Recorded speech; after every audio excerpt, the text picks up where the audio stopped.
నమస్కారం. కరోనా వేళ విద్యార్థుల చదువులు ఎలా?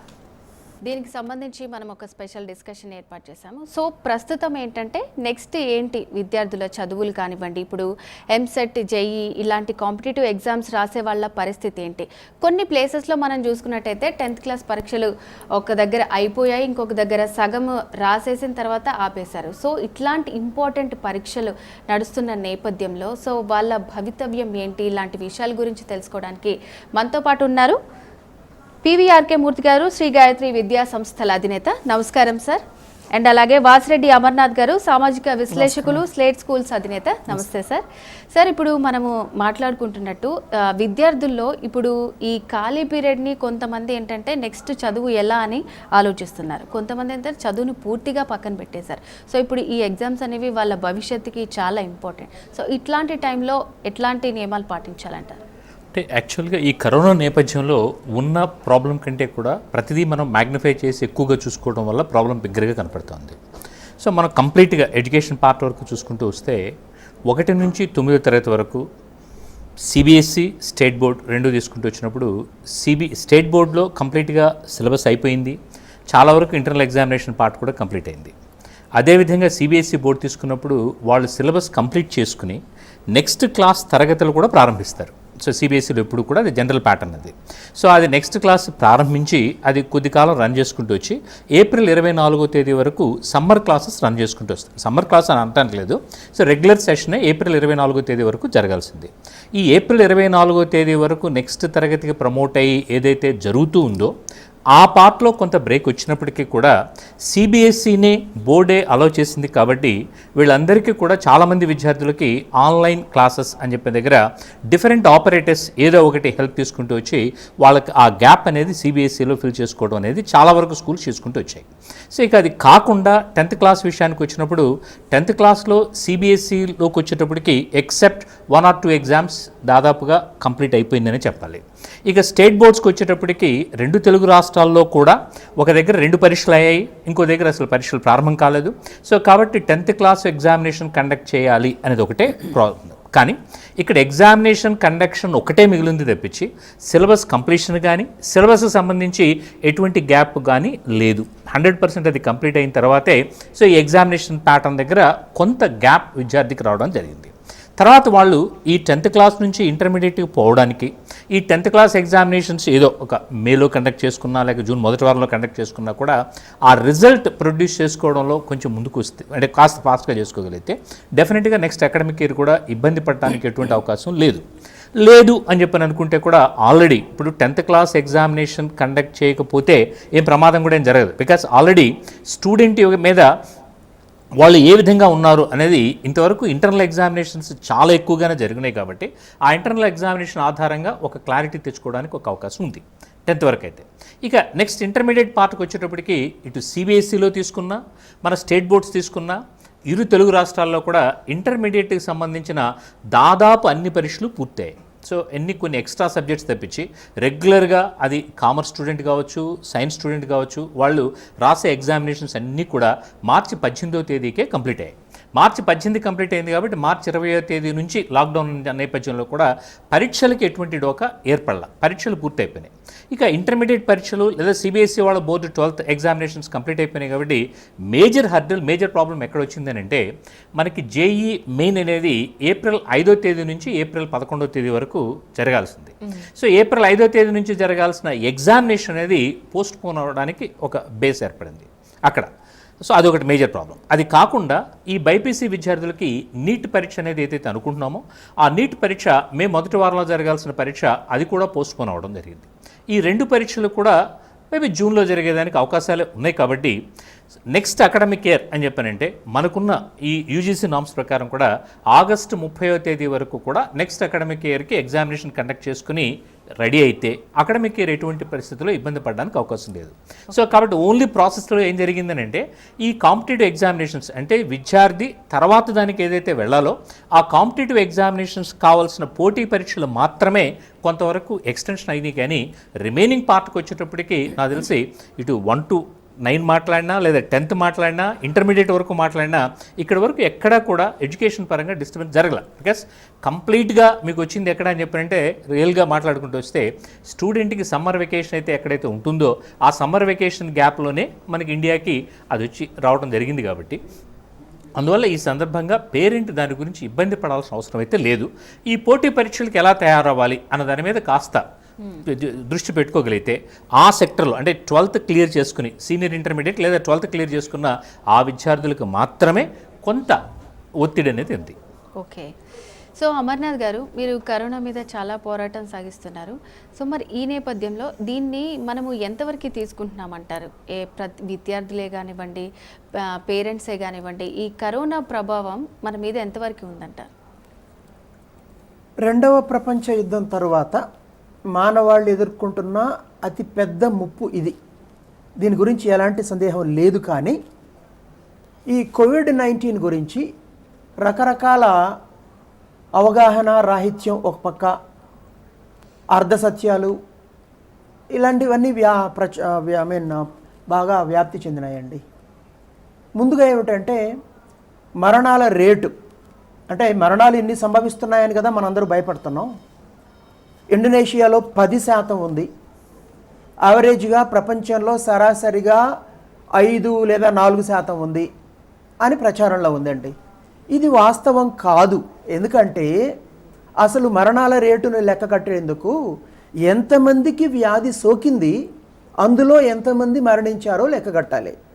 ఈ కోవిడ్-19 అనే వ్యాధి ఎలాంటిదైతే, వ్యాధి అంటే ఆ వైరస్ శరీరంలో ఎంటర్ అయినా 50% మందికి, కాస్త అటు ఇటుగా 50% మందికి కనీసం లక్షణాలు బయటపడవు. అలాంటి వారికి కోవిడ్ సోకిందా లేదా తెలియడం కష్టం. ప్రపంచంలో కొన్ని దేశాల్లో టెస్టులు ఎక్కువ జరుగుతున్నాయి, కొన్ని దేశాల్లో తక్కువ జరుగుతున్నాయి. కానీ ఎక్కడ కూడా ఎంతమందికి సోకింది అనే ఒక అంచనాకి రాలేకపోతున్నారు ఇప్పటిదాకా ప్రపంచ దేశాలన్నీ కూడా. ఎంతమందికి సోకిందని నిర్ధారించాం, అందులో ఎంతమంది మరణించారు, ఆ విధంగా లెక్కలు తీస్తే ఈ 10%, 4% ఈ లెక్కలు వస్తున్నాయి. మొన్న కాలిఫోర్నియా రాష్ట్రంలో శాంటా క్లారా వద్ద ఒక రీసెర్చ్ బృందం ర్యాపిడ్ టెస్టులు చేసి వాళ్ళు తేల్చింది ఏమిటంటే, ఎంతమందికి సోకిందని అనుకుంటున్నామో, నిర్ధారణకు వచ్చామో, అంతకంటే మించి 60 నుంచి 80 రెట్లు వాస్తవంగా సోకిందని వాళ్ళు తేల్చి చెప్పారండి.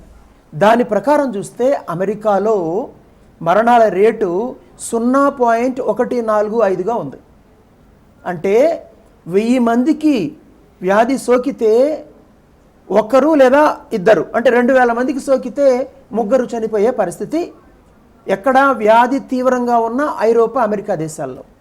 మనం ఈ యొక్క కోవిడ్-19కి సంబంధించిన మార్బిడిటీ అంటే వ్యాధి తీవ్రత వ్యక్తిపై ఎలా ఉంది, మోర్టాలిటీ అంటే మరణాల రేటు ఎలా ఉంది చూస్తే ఇండియా, ఇండోనేషియా, థాయిలాండ్ ఇలాంటి ఆఫ్రికా లాంటి దేశాల్లో, అంటే ఇవన్నీ కూడా మలేరియా వ్యాధి చేత ప్రభావితమయ్యే దేశాలు. ఈ దేశాల్లో మార్బిడిటీ, మోర్టాలిటీ బాగా తక్కువ ఉంది. దానికి కారణం నేను మార్చి 23వ తేదీ ప్రతిపాదించిన ఒక అంశం ఏమిటంటే, మలేరియా వ్యాధికి సంబంధించి మనకి జన్యు నిరోధకత ఉంది. అది ప్రూవ్ అయిన ఫ్యాక్ట్. ఆ జన్యు నిరోధకత మనల్ని మలేరియా నుంచి చాలా మటుకు కాపాడుతుంది. అదే జన్యు నిరోధకత కోవిడ్-19కి కూడా ఉపయోగపడుతుందని నేను దాదాపు 27 రోజుల క్రితం చెప్పానండి. ఇప్పుడు జరుగుతున్న పరిశోధనలు చాలా, ఇంకా పూర్తిగా కాకపోయినా ఇది చాలా మటుకు కరెక్ట్ అని, సరే ఈ ఎక్స్పెరిమెంటల్గా దీన్ని ప్రూవ్ చేయకపోయినా డేటా ప్రకారం క్లారిటీ ఉంది మనకి. వ్యాధి తీవ్రత థాయిలాండ్, ఇండోనేషియా లాంటి దేశాల్లో, మన భారతదేశం లాంటి దేశాల్లో తక్కువ ఉంది. ఉదాహరణకి ఇవాళ అమెరికాలో ఈ వ్యాధి తీవ్రత ఎందుకు ఎక్కువ ఉంది అనుకుంటున్నారు?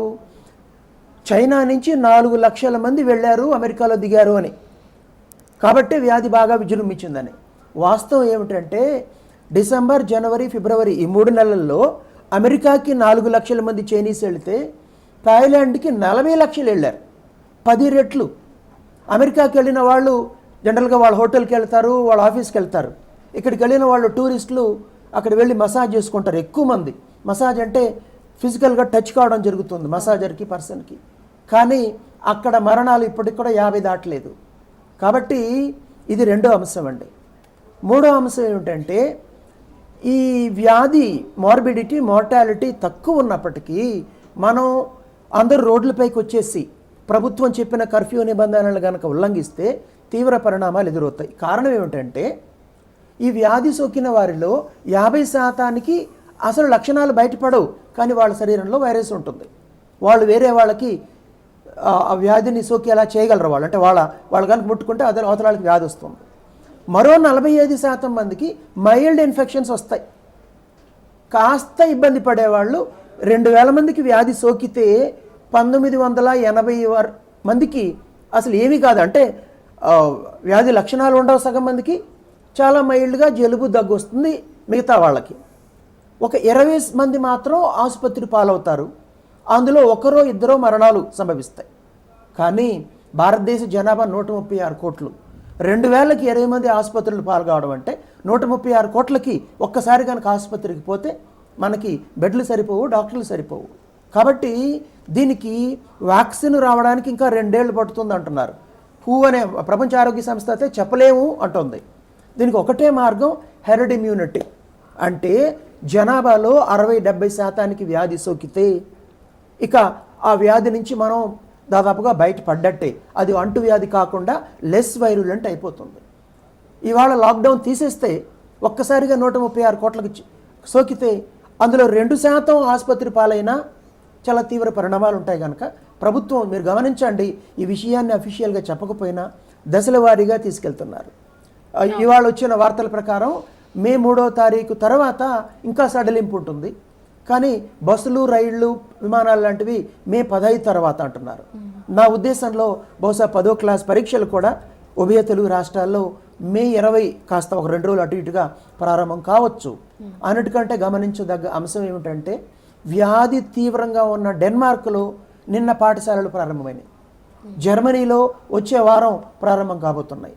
కాబట్టి ఇప్పటిదాకా కొంతమంది కరోనా ఈ సైంటిస్టులు చెప్పినట్టుగా సునామీ రాబోతుంది, అవలాంచి రాబోతుంది, 2022 వరకు నార్మల్ జీవితాలు ఉండవు, ఇది కరెక్ట్ కాదండి. మెయిన్గా యూరో అమెరికన్ మోడల్ చూసి వాళ్ళు అలా చెప్పారు.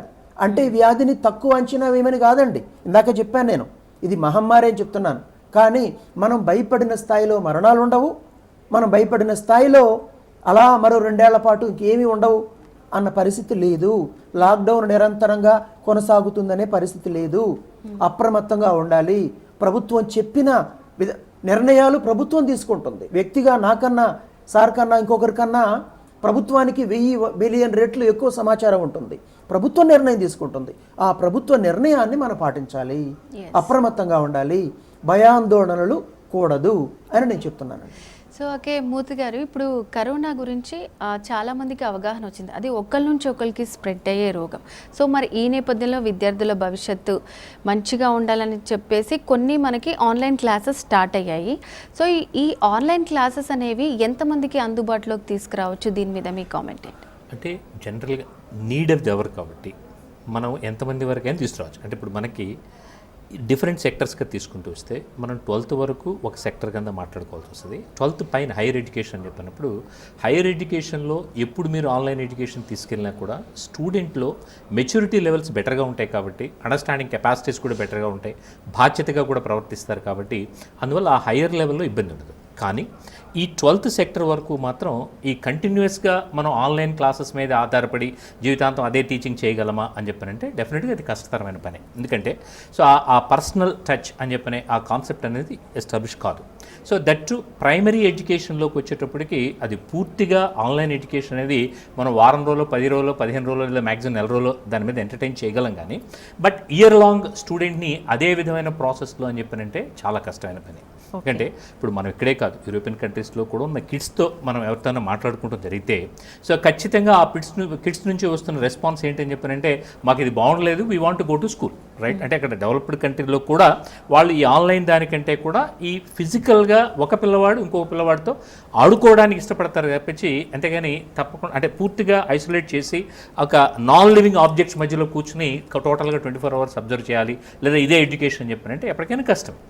అయితే దాంట్లో రిలేటివ్గా బెటర్, ప్రైమరీ కంటే కూడా కొద్దిగా పైకి వచ్చేటప్పటికి ఈ 10th class 11th class 12th class ఈ ఇంటర్మీడియట్ విద్యార్థులకు వచ్చేటప్పటికి వాళ్ళతో పోల్చుకుంటే ఇంకొంచెం ఎక్స్టెండ్ చేయొచ్చు.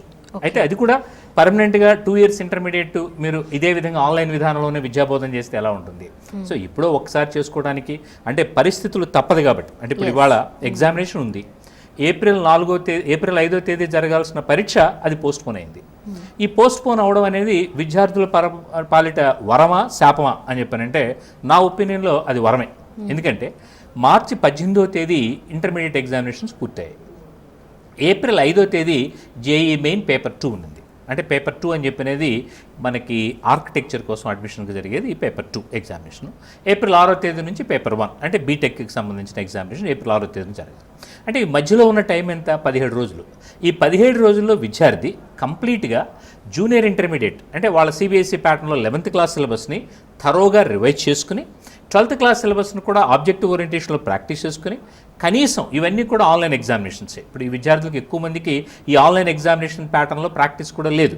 సో ఆన్లైన్ ఎగ్జామినేషన్లో ప్రాక్టీస్ కూడా చేసుకుని 17 రోజుల్లో పరీక్ష రాయాలని చెప్పారంటే డెఫినెట్గా అది చాలా కష్టతరమైన పని. అందుకే మనం గత ఈ సంవత్సరాల రిజల్ట్స్ చూసుకుంటూ వచ్చినా కూడా మనకి ఎగ్జామినేషన్ జనవరిలో కూడా జరుగుతుంది. ఈ ఎగ్జామినేషన్ ఆల్రెడీ జనవరి 5 నుంచి జనవరి 11 వరకు జరిగింది, దాని రిజల్ట్ కూడా వచ్చేసింది, రైట్. సో అదే ఎగ్జామినేషన్ మళ్ళీ రిపీట్ అయ్యి ఇక్కడ జరుగుతోంది. సో గతంలో కూడా జరిగింది చూసుకుంటూ వస్తే జనవరిలో జరిగిన ఎగ్జామినేషన్ యొక్క రిజల్ట్ ఏప్రిల్ ఎగ్జామినేషన్ రిజల్ట్ కంటే కూడా డెఫినెట్గా చాలా బాగుంది. రీజన్ ఏంటంటే అక్కడ స్టూడెంట్కి ఆ వర్క్ చేసుకుని ఎగ్జామినేషన్లో ఎగ్జిబిట్ చేయడానికి ఒక అవకాశం ఏర్పడింది.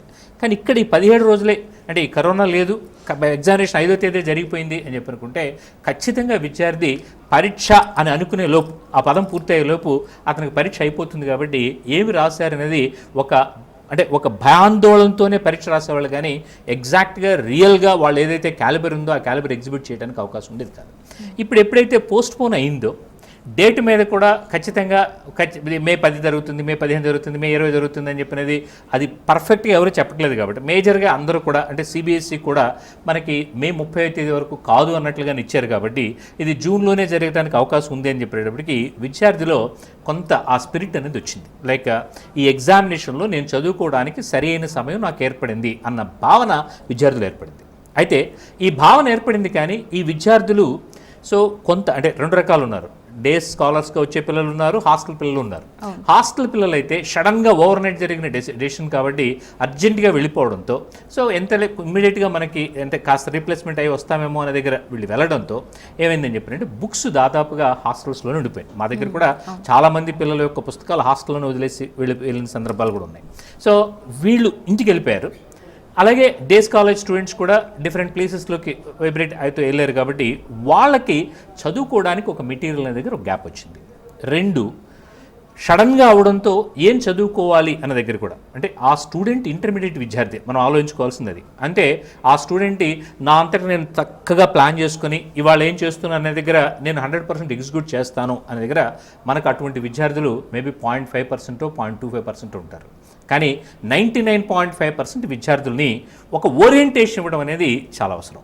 సో పూర్తిగా విద్యార్థిని వదిలేస్తే ఆ ఓరియంటేషన్ లేక అతను ఏమంటాడు అని చెప్పానంటే ఖచ్చితంగా అది నా దగ్గర పుస్తకాలు లేవు, నేనేం చేయాలో కూడా తెలియదు అన్న దగ్గర ఒక గ్యాప్లో ఆగిపోయే ప్రమాదం కూడా ఉండేది.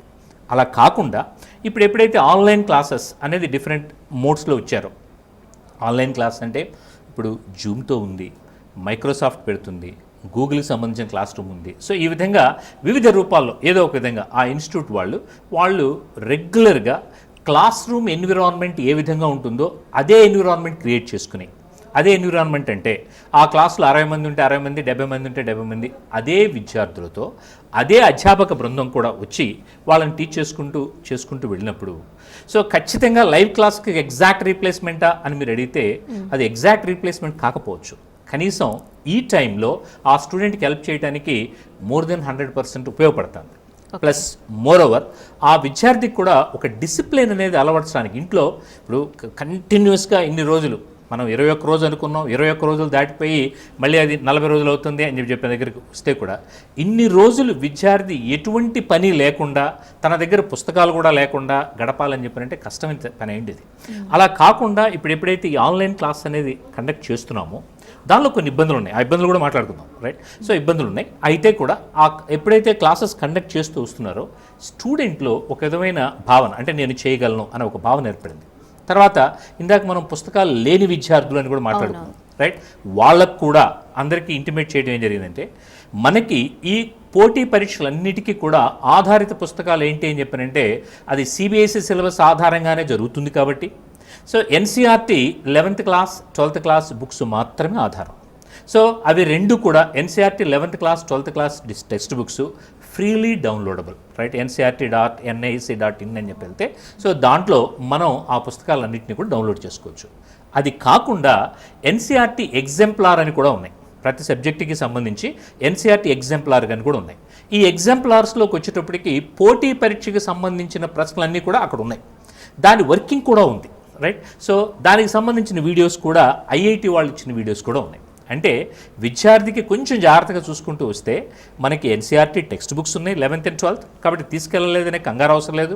సో ఆ తర్వాత దానికి సంబంధించిన క్వశ్చన్ బ్యాంక్ కూడా కావాల్సినంత క్వశ్చన్ బ్యాంక్ ఉంది. సో వాటికి తోడు మనకి వీడియోస్ కూడా ఉంది. ప్లస్ ఇవి కూడా ఆన్లైన్ క్లాసెస్ కూడా ఏర్పడుతూ వచ్చినప్పుడు ఖచ్చితంగా ఆ విద్యార్థి దాన్ని బెటర్గా యూజ్ చేసుకుంటున్నారు.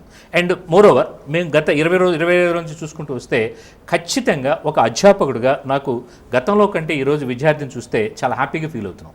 ఎందుకు అని అంటే ఆ రోజు పరీక్ష అని చెప్పానంటే విపరీతమైన మానసిక ఒత్తిడితో ఉండేవాళ్ళు. ఇవాళ పరీక్ష అని చెప్పానంటే డిఫరెంట్ టైప్ ఆఫ్ క్వశ్చన్స్కి ఎక్స్పోజ్ అవ్వడానికి క్వశ్చన్ని ఒక ఛాలెంజ్ లాగా తీసుకుని ఇది రాలేదు అని అంటే what are the different ways అని చెప్పిన దగ్గర ఆ విద్యార్థి దాని మీద ఫైటింగ్ స్పిరిట్ అనేది బాగా ఏర్పడింది. సో ఏర్పడింది కాబట్టి ఆ ట్రెండ్ని డెవలప్ చేసుకోవడానికి అట్లీస్ట్ మనకు ఒక మాధ్యమం ఇక్కడ ఏర్పడింది ఏంటని చెప్పారంటే ఆన్లైన్ క్లాసెస్ అనేది ఏర్పడింది. కాబట్టి ఖచ్చితంగా దానిలో ఓకే కొన్ని 1, 2, 3 నెగిటివ్ ప్రాబ్లమ్స్ ఉండొచ్చు. ఉన్న వాటిని ఓవర్కమ్ అయ్యి మేజర్గా స్టూడెంట్కి, కమ్యూనిటీకి లేదా సొసైటీకి యూస్ఫుల్గా ఇవి ఏర్పడుతున్నాయి. కాబట్టి వాటిని మనం ఎక్స్టెండ్ చేసుకుంటూ వెళ్ళగలిగితే డెఫినెట్గా విద్యార్థులు ఇంకొంచెం బెటర్ పర్ఫార్మెన్స్లోకి వెళ్తారు. ఓకే. సో అమర్నాథ్ గారు మీరు ఇందాక చెప్పినట్టు డెన్మార్క్లో మనకి స్కూల్స్ కూడా స్టార్ట్ అయిపోయాయి. సో ఇది కరోనా రాకముందు వాళ్ళకి మనకి ఇప్పుడు లేట్గా స్టార్ట్ అయింది. వాళ్ళకి స్కూల్లోనే దీని ప్రభావం ఇలా ఉంటుంది, ఒకవేళ వస్తే ఎలాంటి జాగ్రత్తలు తీసుకోవాలి, ఎంత డిస్టెన్స్ పాటించాలి, అట్లాంటివన్నీ కూడా చెప్పారు. సో ఒక ఫ్యామిలీలో వస్తే కూడా పిల్లలే ఇద్దరు సపరేట్గా ఉండడానికి కూడా ప్రిపేర్ అయ్యే మైండ్ సెట్ ఉంటుంది. సో దీని ప్రభావం ఎలా ఉంటుంది ఫ్యూచర్లోని మనం ఎవరు జడ్జ్ చేయలేం. సో ఇక్కడ కూడా ఆ ఎడ్యుకేషన్ ఇంపార్టెంట్ అంటారు. అవునండి, ఇక్కడ కూడా నిజానికి మార్చి 15కి ఇక్కడ పాఠశాలల్ని ప్రభుత్వం మూసేయించింది. అప్పటికే భారతదేశంలో ఒక కరోనా వ్యాధి వచ్చేస్తుందన్న నిజానికి హైదరాబాద్ లాంటి నగరాల్లో సాఫ్ట్వేర్ ఆఫీసులు ఒకరోజు మూసేసి పెద్ద హంగామా చేశారు. సో ఆ 15 రోజుల సమయంలో ప్రతి పాఠశాల పిల్లలకి సంబంధించి ఎడ్యుకేట్ చేశాయండి. ఆ తర్వాత కూడా ఈ ఆన్లైన్ క్లాసుల్లో వీడియోల ద్వారా ఇతరత్వ ద్వారా పిల్లల్లో కావాల్సినంత అవేర్నెస్ తీసుకొస్తున్నారు. ఇక్కడ మనం గమనించాల్సిన మరో అంశం ఏమిటంటే ఈ కోవిడ్-19 వ్యాధి పిల్లల పైన అతి తక్కువ ప్రభావాన్ని చూపుతుంది. అంటే పిల్లలకి సోకదని కాదండి, మనిషి అన్నవాడికి ఇది సోకుతుంది, చాలా వేగంగా విస్తరిస్తుంది. పిల్లలకి సోకింది అనడం పెద్ద ఆశ్చర్యకరమైన వార్త కాదు. కానీ సోకితే నేను ఇందాక చెప్పినట్టుగా 50% లక్షణాలు బయటపడవు పెద్దవాళ్ళలో అని చెప్పాను కదా, అది పిల్లల విషయంలో మరింత ఎక్కువ ఉంటుంది. అసలు పిల్లల విషయంలో మరణాలు చాలా రేర్గా జరిగినాయి అన్నమాట. ముఖ్యంగా 10 ఏళ్ల లోపు పిల్లల విషయంలో చాలా అరుదుగా, ఎవరికైనా పిల్లల్లో కూడా కొంతమందికి ఇవాళ డయాబెటీస్ ఉంటుంది, అదొక ప్రత్యేకమైన డయాబెటీస్. అలా కాకుండా దాంతోపాటు ఇంకేదైనా తీవ్రమైన శారీరక సమస్యలు ఉంటే అలాంటి పిల్లలకి ఇది కొంచెం ప్రాణాంతకం అవుతుంది. కానీ 99.99% పిల్లలకి ఇది మహా అంటే జలుబు దగ్గుతూ పోయేది.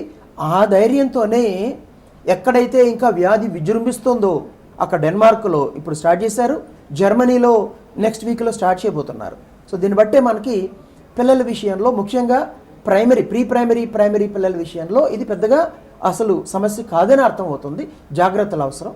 అలాగే 14, 15, 16 ఏళ్ళ వరకు కూడా ఇది అంటే అందుకే చెప్పాను ఇందాక 10th క్లాస్ ఎగ్జామ్స్ కూడా ఏప్రిల్ 20 ప్రాంతానికి కాస్త అటు ఇటుగా ప్రారంభమయ్యే అవకాశాలు నాకు కనిపిస్తుంది. మే 20 ఒకసారి మార్చిలో లాక్డౌన్ అయిన తర్వాత రోజులు కూడా తెలియని పరిస్థితి ఉంటుంది.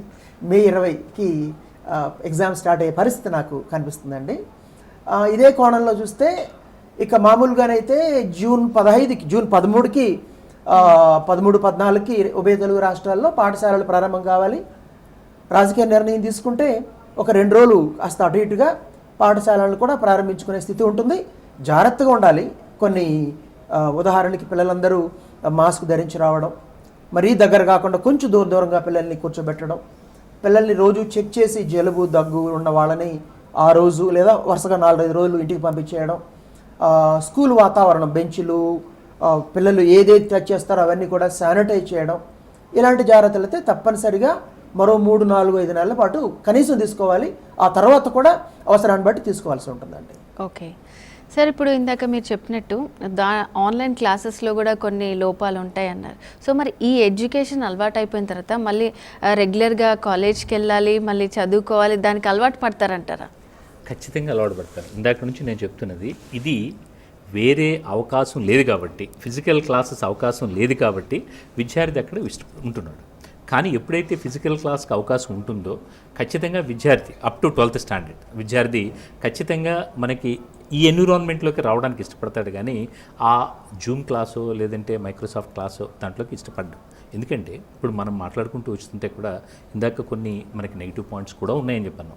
నెగిటివ్ పాయింట్స్కి వచ్చేటప్పటికి మేజర్గా ఫస్ట్ పాయింట్ ఏంటని చెప్పానంటే, మనకి విద్యార్థి దీన్ని డెస్క్టాప్ మీదో ల్యాప్టాప్ మీదో చూసుకుంటూ వచ్చినప్పుడు లేదా ఒక ట్యాబ్తో చూసుకుంటూ వచ్చిన 10 inches ట్యాబ్ అని చెప్పానంటే అక్కడ పెద్ద ఇబ్బంది ఉండదు. కానీ మనకి ఎక్కువ మందికి ఏ విధంగా వీళ్ళు చూస్తున్నారు అని అంటే మనకి ఒక స్మార్ట్ ఫోన్ ఆధారంగానే చూస్తున్నారు. సో ఒక స్మార్ట్ ఫోన్ అని చెప్పానంటే ఆ స్మార్ట్ ఫోన్ యొక్క సైజ్ ఎంత, తర్వాత దాన్ని ఎక్కడ ప్లేస్ చేసుకోవాలి, సో అది వినటానికి కూడా మనకి కొంచెం ఇబ్బంది అని చెప్పి మనకి ఇయర్ ఫోన్స్ అవి వాడుకోవడం అనేది జరుగుతుంది. సో ఈ విధంగా మనకి రోజుకి 4 గంటలు 5 గంటల క్లాసులు జరుగుతున్నప్పుడు సో ఒక ఫోన్ని అదేవిధంగా ఒక చేత్తో పట్టుకొని అలాగే చూసుకుంటూ రావడం అని చెప్పిన దగ్గర ఖచ్చితంగా విద్యార్థి కొంత ఇబ్బంది పడతారు. రెండోది వచ్చేటప్పటికి ఏంటని చెప్పానంటే కంటిన్యూస్గా మనం ఒక వీడియోని 3 hours 4 hours మనం కంటిన్యూస్గా అంత క్లోజ్ దగ్గర నుంచి చూసుకుంటూ వచ్చినప్పుడు ఐలో డ్రైనెస్ అనేది ఏర్పడుతుంది కాబట్టి ఖచ్చితంగా అంటే దానివల్ల ఏదో ఐసైట్ పెరిగిపోవడం ఆ ప్రాబ్లమ్స్ పెద్దగా రాకపోవచ్చు 1 నెల 2 నెలల వల్ల. సో అయితే మనం ఖచ్చితంగా ఐ డ్రాప్స్ అనేది వాడుకోవాల్సి వస్తుంది. ఇప్పుడు కూడా విద్యార్థులు సో కంటిన్యూస్గా మనకు 4 రోజులు 5 రోజులు ఆ విధంగా జరుగుతూ వచ్చినప్పుడు వాళ్ళు మామూలు రెగ్యులర్గా దొరికే ఐ డ్రాప్స్ లాంటివి వాడుకోవాల్సి వస్తుంది.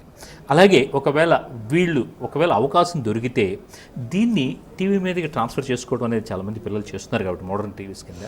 సో ఆ విధంగా చేసి చూసుకోగలిగితే కొంతవరకు బాగానే ఉంటుంది. కానీ బట్ సెల్ ఫోన్లోనే మనకి వీళ్ళు చూసుకుంటూ రావాలి అని చెప్పినంటే డెఫినెట్గా కనీసం వాళ్ళు చేసుకోవాల్సింది ఏంటని చెప్పారంటే మనకి ఒక స్టాండ్ లాంటిది ఏదో ఒకటి అమర్చుకొని అంటే ఒక పుస్తకాల మీదనే ఎక్కడో దగ్గర కొంత దూరంలో హెడ్ అనేది ఒక పొజిషన్కి వచ్చేటట్టుగా చూసుకుని వాళ్ళ కన్వీనియంట్ ప్రకారం పెట్టుకుంటే అది కొంత ఉపయోగపడుతుందేమో. కానీ అలా కాకుండా ఓన్లీ మనము చెప్పుకుంటూ పోతూ చేసుకుంటూ రావాలని చెప్పారంటే డెఫినెట్గా విద్యార్థికి అది ఇబ్బంది.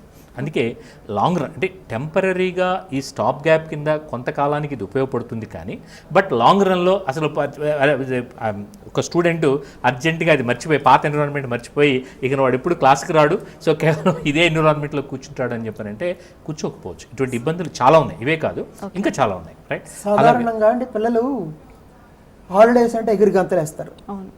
ఇప్పుడు స్కూల్ కాలేజ్ తెరుస్తుందంటే పిల్లలే కాదు పెద్దలు కూడా లాక్డౌన్ అయిపోయిందంటే అసలు పెద్ద కోలాహలం, పెద్ద అందరూ చాలా ఆనందపడతారు. ఇది ఎందుకంటే ఎక్కువ ప్రైమరీ స్కూల్ పిల్లలు ఎవరైతే ఫస్ట్ నుంచి 9th వరకు వాళ్ళకి ఎప్పటి నుంచి ఇది ప్రమోట్ అయ్యారు అన్న విషయం తెలిసినప్పటి నుంచి ఇంకా వాళ్ళు ఎక్కువ ఆనందంగా ఉన్నారనే చెప్పుకోవాలి మనం.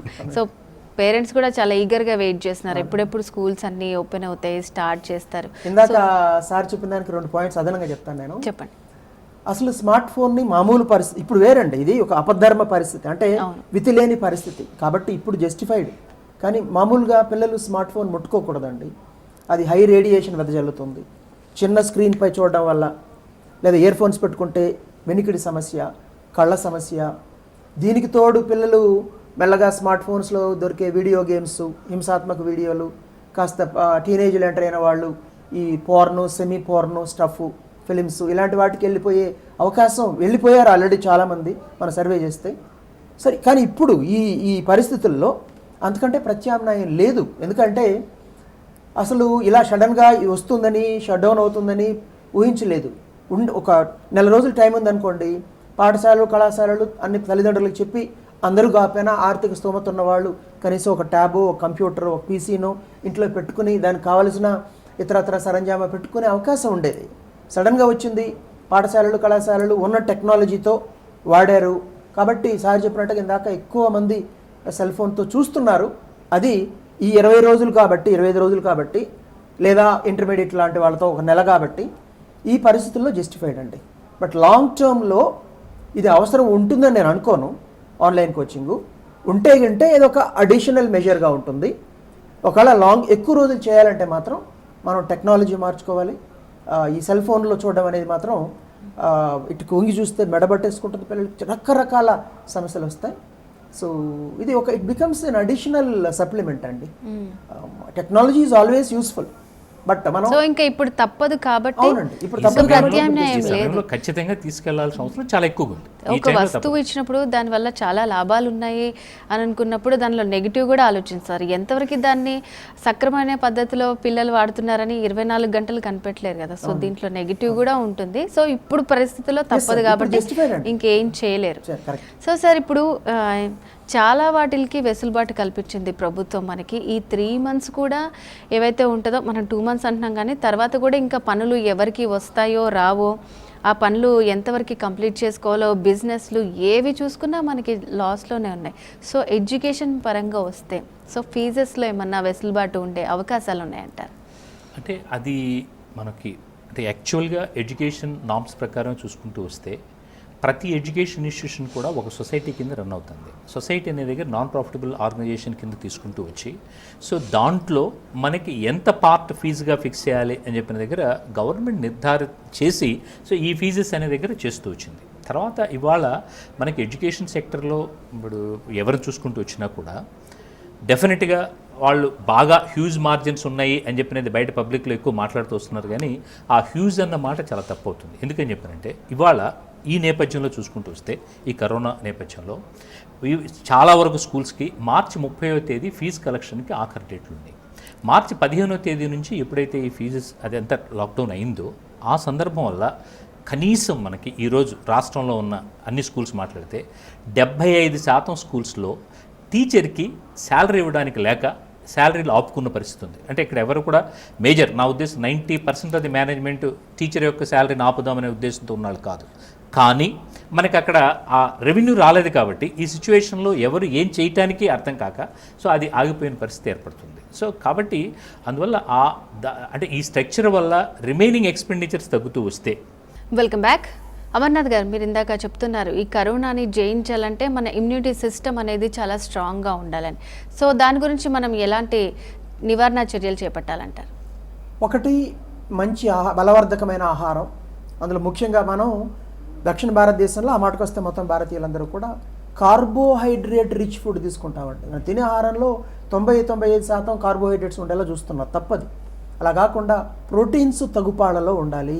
ప్రోటీన్స్ అంటే వెజిటేరియన్స్కి పన్నీరు, నాన్ వెజిటేరియన్స్కి చికెన్ కావచ్చు, ఎగ్ వైట్ కావచ్చు, ఈ డ్రై ఫ్రూట్స్ ఇవన్నీ కూడా ఉన్నాయండి. ఇది ఒకటి. 2, తగినంత రఫేజ్ పీచు పదార్థాలు ఉండాలి. అంటే ఆకుకూరలు కాయగూరలు తీసుకోవాలి. 3, అన్నిటికంటే ముఖ్యంగా డి విటమిన్ తగినంత శరీరానికి కావాలండి. ఇది చాలా సులభంగా వస్తుంది. ఎంత లాకౌట్ ఉన్నా మీరు కనీసం బాల్కనీలో లేదా మీ మేడపైన 15 ఉదయం కావచ్చు సాయంకాలం కావచ్చు 15 నిమిషాలు 20 నిమిషాలు రోజు శరీరంపై ఎండ పడేలా చూసుకోవాలి. ఉదయం సాయంకాలం, మధ్యాహ్నం పూట కాదండి. పొద్దున 9:30 లోపు, సాయంకాలం 4 తర్వాత. సో కాస్త తగ్గిన మందరంగా ఉన్న ఎండ పడితే శరీరం మన స్కిన్ డి విటమిన్ సింథసైజ్ చేసుకుంటుందండి. అది చాలా రకాలుగా శరీరానికి హెల్ప్ చేస్తుంది. డి విటమిన్ శాతం 10%కి మించి పడిపోతే వెంట్రుకలు రాలిపోవడం, మూడ్ ఆఫ్ స్వింగ్స్, దాంతోపాటు హార్టు, కిడ్నీ, రకరకాల వైటల్ ఆర్గాన్స్ ఎఫెక్ట్ అవుతాయి. మరణాలు కూడా సంభవిస్తాయి. ఇమ్యూనిటీ సిస్టమ్ దారుణంగా దెబ్బతింటుంది. మరోవైపు స్ట్రెస్ ఫ్రీగా ఉండాలండి. కరోనా గురించి జాగ్రత్తలు అవసరం, ఇంటి పట్టున ఉండాలి.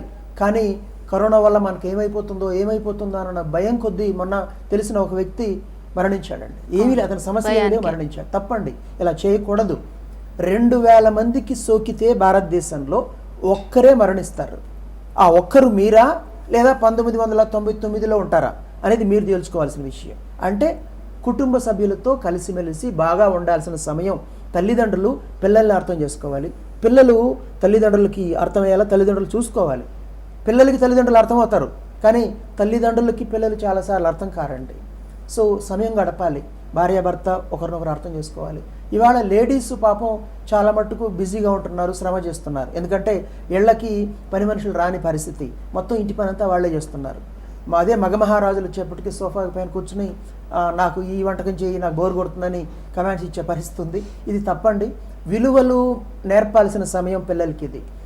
పురుషులు కూడా ఇంటి పని చేస్తే తాము ఇంటికి భార్యకి సహాయం చేసిన వాళ్ళు అవుతారు, ఇంట్లో ఉన్న లేడీస్కి సహాయం చేసిన వాళ్ళు అవుతారు, పిల్లలకి మంచి విలువలు చెప్పిన వాళ్ళు అవుతారు.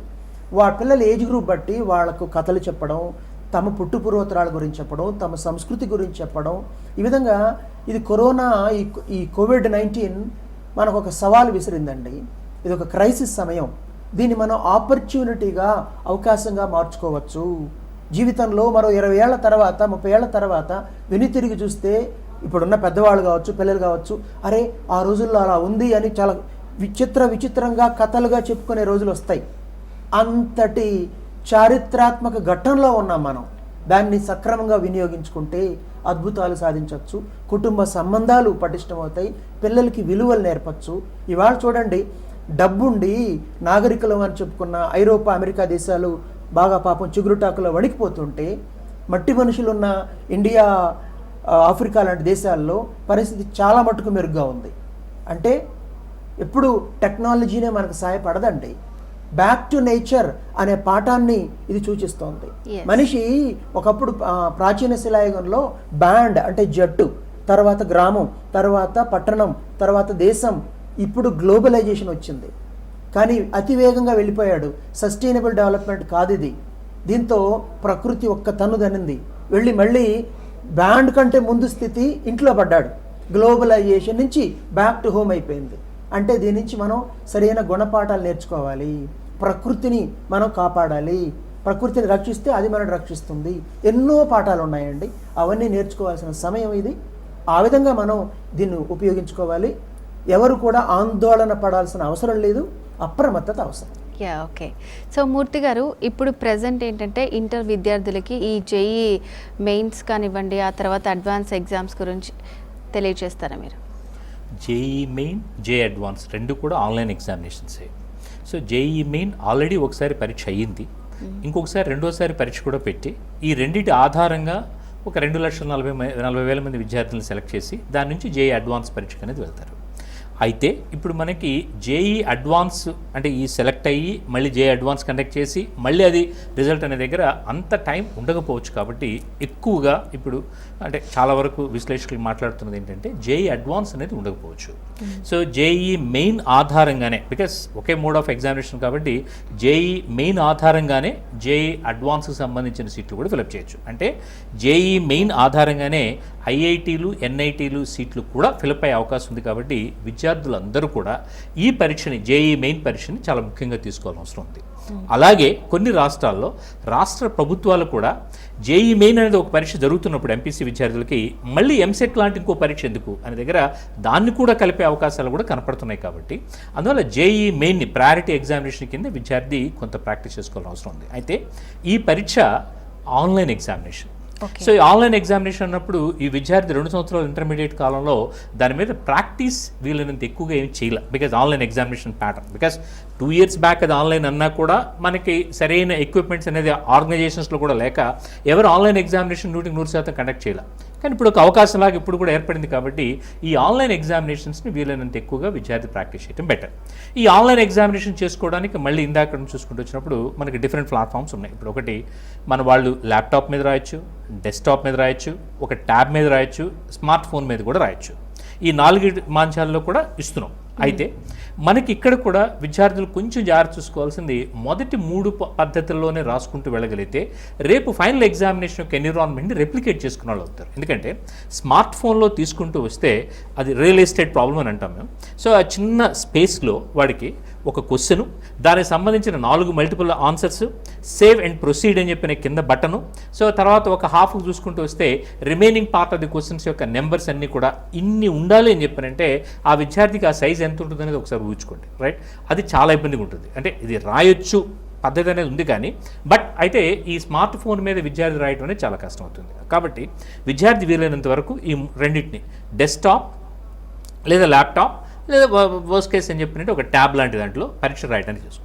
ఇక ఈ పరీక్షల విషయానికి వస్తే ఇండియా మొత్తంలో చాలా సంస్థలు ఇవి మాక్ టెస్ట్ రూపంలో ప్రాక్టీస్కి ఇస్తున్నాయి అట్ ఫ్రీ ఆఫ్ కాస్ట్. ఈ కోవిడ్ దృష్ట్యా ప్రతి సంస్థ కూడా అట్ ఫ్రీ ఆఫ్ కాస్ట్ అనేది ఇస్తుంది. అవి విద్యార్థి ప్రాక్టీస్ చేసుకోవడం ద్వారా, ఆన్లైన్ ఎగ్జామినేషన్ ప్రాక్టీస్ చేసుకోవడం ద్వారా రేపు ఫైనల్ ఎన్విరాన్మెంట్లో బెటర్గా చేసుకునే వాళ్ళు అవుతారు. ఎందుకంటే ఆన్లైన్ ఎగ్జామినేషన్ 3 అవర్స్ అని చెప్పినంటే ఆ ఫోకస్ కాన్సన్ట్రేషన్తో ఒక్కొక్క క్వశ్చన్ ఒక్కసారి స్క్రీన్ మీద కనపడుతూ ఉంటే ఆ క్వశ్చన్ చదువుకుంటూ ఆన్సర్ చేసుకుంటూ వెళ్ళాలని చెప్పేది 3 అవర్స్ ఆ కాన్సన్ట్రేషన్ మెయింటైన్ చేసుకుంటూ వెళ్ళడం డెఫినెట్గా చాలా కష్టం. కాబట్టి విద్యార్థి అది అలవాటు చేసుకోవడం చాలా అవసరం.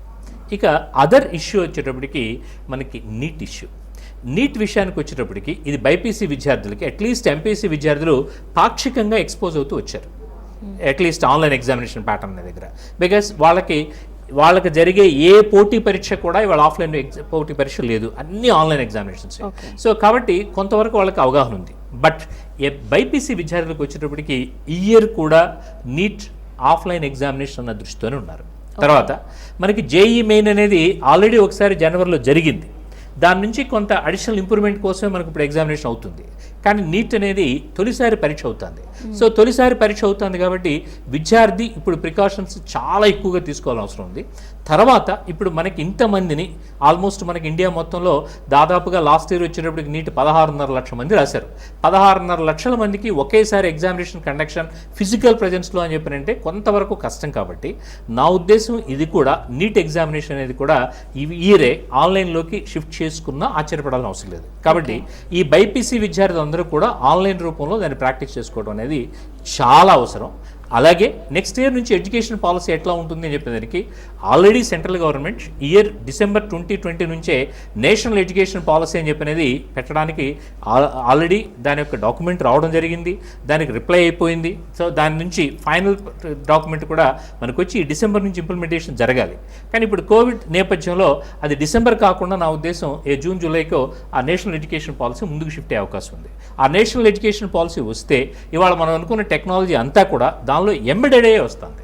సో డెఫినెట్గా that's going to be more advantages. కాబట్టి ఈ నేపథ్యంలో ఏ విద్యార్థి కూడా ఉన్న సదుపాయాలను సరిగా ఉపయోగించుకుంటూ చేసుకుంటూ రాగలిగితే ఆదుర్తో పడాల్సిన అవసరం లేదు. ఈ టెంపరీ గ్యాప్లో వాళ్ళకి అదనంగా టైం దొరికింది కాబట్టి ఈ టైంని పాజిటివ్గా ఉపయోగించుకుంటే వాళ్ళ యొక్క పొజిషన్ని లేదా ఎగ్జామినేషన్లో వాళ్ళు స్కోర్ చేసుకునే విధానాన్ని బాగా మెరుగుపరుచుకొని సో డెఫినెట్గా పెర్ఫార్మెన్సెస్ ఇంప్రూవ్ చేసుకోవడానికి మంచి అవకాశం. అమర్నాథ్ గారు, ఫైనల్గా మీరు కూడా ఏం చెప్తారు? ఈ ఖాళీ సమయంలో విద్యార్థులు ఎలా ఉపయోగించుకోవాలంటారు ఈ టైంని? నేను ఇందాక అన్నట్టుగా ఇది ఒక మంచి అవకాశం అండి. పిల్లలు ఇప్పుడు పరీక్షలు చదువులు కేవలం నాలెడ్జ్ కోసం కాదండి. సరే ఇప్పుడు ఇందాక సార్ మాట్లాడుతున్న నీటు ఇలాంటి ఎగ్జామ్స్ అంటే వేరు, ఎందుకంటే అది లైఫ్ టర్నింగ్ పాయింట్ అవుతుంది. ఇంటర్మీడియట్ పిల్లల్ని 10th క్లాస్ పిల్లల్ని వదిలేస్తే మిగతా వాళ్ళు నాలెడ్జ్ అవసరమే. నాలెడ్జ్ కంటే ముందు లైఫ్ స్కిల్స్ అవసరం. పుస్తకాలు చదవాలి, వాళ్ళ ఏజ్ గ్రూప్ బట్టి టీవీ ప్రోగ్రామ్స్, ఉపయోగకరమైన ప్రోగ్రామ్స్ చూడాలి. అన్నిటికంటే మించి ఇంట్లో అమ్మా నాన్నకి పనిలో హెల్ప్ చేయాలండి. వంట ఇతరత్ర పనులు చేయడంలో పిల్లలు పాల్గొంటే వాళ్ళకి ఈ పని మనుషుల పైన గౌరవం కలుగుతుంది, అమ్మ పైన గౌరవం పెరుగుతుంది, అమ్మకు సాయం చేసిన వాళ్ళు అవుతాం. నిజానికి ప్రీ ప్రైమరీలో మాంటెసోరీ యాక్టివిటీస్ అని ఉన్నాయండి. అంటే వాళ్ళ I hand coordination, neuromuscular development కోసం పిల్లల చేత గోధుమ పిండి చిన్న చిన్న వంటలుగా చేయడం, దాన్ని చపాతీలాగా పూరిలాగా రుద్దడం, ఇవన్నీ కూడా నథింగ్ బట్ మాంటెసోరీ యాక్టివిటీ. సో అలా తల్లిదండ్రులు కూడా పిల్లల్ని ఇంటి పనిలో ఇన్వాల్వ్ చేయాలండి. వీళ్ళు వాళ్ళతో సమయం గడపాలి. వాళ్ళు కాయగూరలు కట్ చేస్తున్నారు, అమ్మ వాళ్ళతో చేస్తూ తన పని చేస్తూ వాళ్ళతో మాట్లాడడం, తను చిన్నప్పుడు ఎలా చేసింది, ఏం పెరిగింది, ప్రతిరోజు ఒక విషయాన్ని షేర్ చేసుకోవడం ద్వారా తల్లిదండ్రుల పిల్లల కుటుంబ సంబంధాలు పటిష్టం అవ్వాలి. కుటుంబమే అంతిమంగా ఎంత టెక్నాలజీ ఉన్నా మనకి మన సమాజానికి శ్రీరామ రక్ష. ఓకే అండి. సో ప్రైమరీ స్కూల్ పిల్లలు కానివ్వండి, ఇంటర్ విద్యార్థులు కానివ్వండి, ఆన్లైన్ ఎగ్జామ్స్కి సంబంధించి ఒకవేళ బుక్స్ మర్చిపోయినా వాళ్ళకి ఏ సైట్లో దొరుకుతాయని కూడా వివరాలన్నీ చాలా చక్కగా తెలియజేశారండి. Thank you so much. ఇక ఇది వాళ్ళ ప్రత్యేక కార్యక్రమం. మరో కార్యక్రమంలో మళ్ళీ కలుద్దాం. నమస్తే.